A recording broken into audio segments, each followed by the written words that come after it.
Yo, what is up guys, it's Pedro here, and in today's video I'll be talking about Emmanuel Forbes and a clip from John Keim's podcast where he says that Emmanuel Forbes likely won't be starting this season, or at least not likely to start once the offseason starts in training camp and stuff like that. So we're going to talk about that and the future for Emmanuel Forbes on this team under Adam Peters and Dan Quinn. If you guys are new, make sure to subscribe, hit that like button and that notification bell as well so you never miss a video. Also, comment down below your favorite undrafted free agent that the Commanders signed this offseason.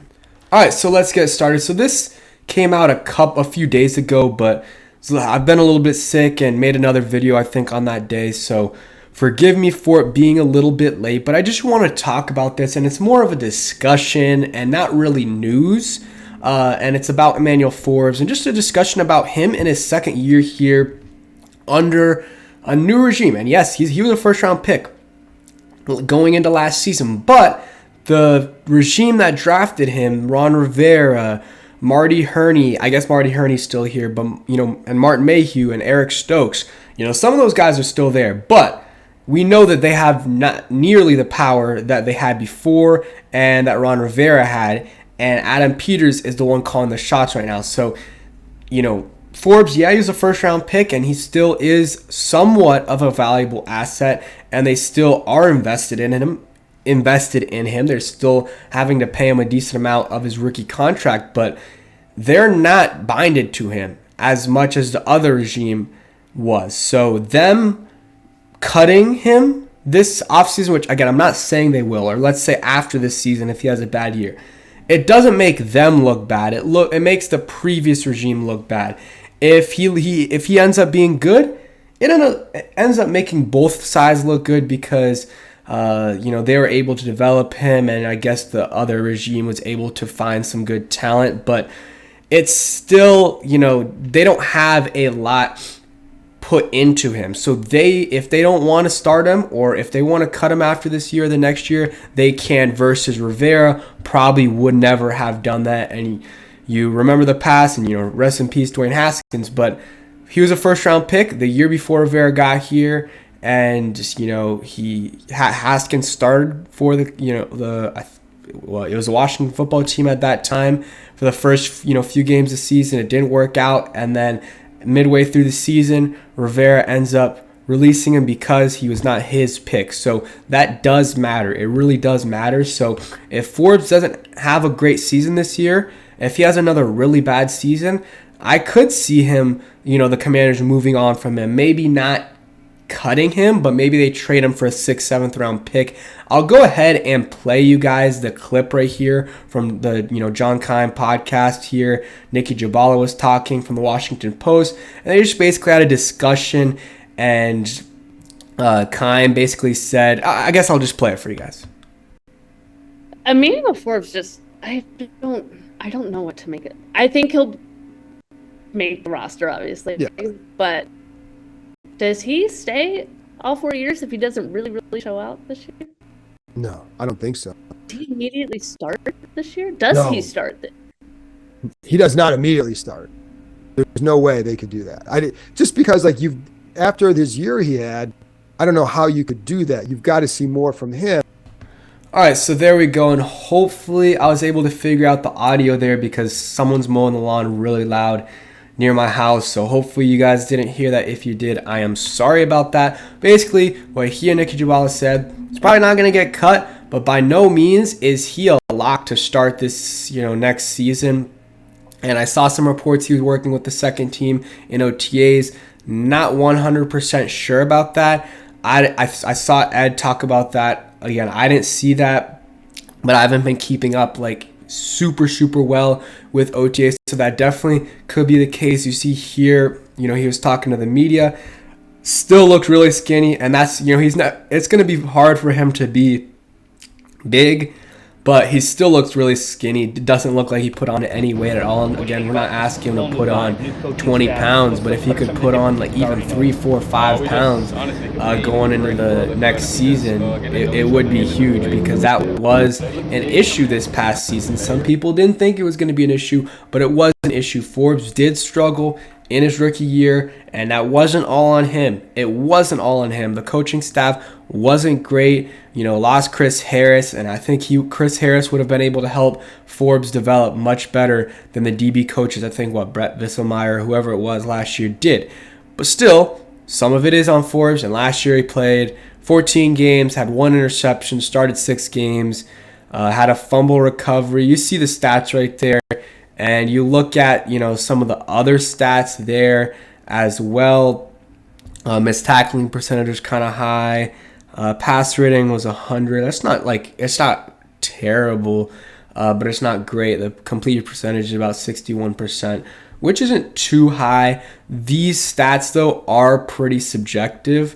They, some sites like PFF have a number way higher than this and this. Because sometimes, depending on who's watching, they think it's on someone versus, they think the play was Forbes' fault versus Kendall Fuller's fault, or maybe Cameron Curl's fault, or Derek Forrest, or whoever the safety was on that play. So it is subjective. But from the eye test, he was not good last year. The first few games of the season, I thought he was solid at times. At times he wasn't great, but he showed some things. Once he got rattled in that Philly game, I really don't think he was the same, and that's not good when your confidence gets shaken down and you aren't able to get back. I do not like that. It does not make me feel good about your future. Same thing happened with Howell. I guess Howell did bounce back a couple times, but Howell had that bad game against the Cowboys and really didn't bounce back for the next half of the season. But he did bounce back at times, like against the Bills. He had a really bad game and then stepped up. But with Forbes, he had a really bad game against the Eagles, and then the rest of the season was pretty bad besides a game or so. Like, I think the Patriots game was solid, but who is he going up against? A bunch of wide receiver threes, and he's a first-round corner. You're expecting to see a lot from him. Like, we have been so mediocre and bad the last 20 years that people try to be, and I understand being optimistic, but the thing is, guys, we haven't seen true success, and trying to look at all the small positive things that these players have done and trying to be positive about it, like sometimes it works, but at sometimes you just have to be real and say, you know what, they didn't have a good rookie year. Just like we said with Jamin Davis, his rookie year wasn't great. He did get better, but you can't be looking for such, these small things and explanations all the time. Sometimes the pick just wasn't good, and I'm not saying that with Forbes. He still has time to prove us wrong, but this really is a make it or break it year for Emmanuel Forbes because it is a new regime. If this wasn't a new regime, he would have more time, and they would be more invested in him, and they would be giving him more PT. Whether that's right or wrong, I'm just stating the facts, because if Rivera was still here, Forbes would probably be the starter heading into the season, and 0% chance he gets cut. Still think it's a very, very low chance he gets cut because he is a talented player. Apparently the Cowboys liked him, and they brought him in for a top 30 visit. So I think that Forbes has a chance in this defense to have a Trayvon Diggs type of second season where he had, I don't know if that was his best, the year where he had the 14 picks, but he did have a lot of picks in his second year. First year was not very good by Trayvon Diggs. He got cooked by Terry, struggled with some injuries, and Forbes was supposed to be a ball hawk. Hopefully he's able to show that this year, because last year he didn't. He got his, hands on a lot of passes, but wasn't able to come down with many. The one he did was one where he fell to the ground, and if he didn't, that's a pick six, and I think we won the game anyways, but still. So, big year for Forbes, and yeah, we'll see how he does. I am interested to see because he's still very talented. There is no, you can't deny he does have talent. He was a ball hawk in college, and he does have that length. He does have some good traits, but there are also red flags. But still, people thought he was going to get drafted in the first round. Even if we did maybe overdraft him a little bit, he's still a first-round player. He's still a talented player. So we brought in coaches. We brought in a defensive-minded head coach, Joe Witt, defensive coordinator with Dallas, from Dallas. Like, I think that, or he worked with Dallas, wasn't the DC there, but We brought in a bunch of guys that we trust, so hopefully, or at least some of us trust. So let's hope that they're able to coach up Emmanuel Forbes, because I do think that was a big issue last year, and they weren't really playing to his strengths. And I think that also messed with him. And once he got benched, he just really never really showed up again. So we'll see what he does. He might start off on the bench. I think that might be the right way to do it. Start him off on the bench and make him work his way up. And that way he'll feel really good about himself and feel confident. And maybe it'll light up a spark, behind him. And you see Jamin Davis, he's still not an elite linebacker, but he's gotten better and better.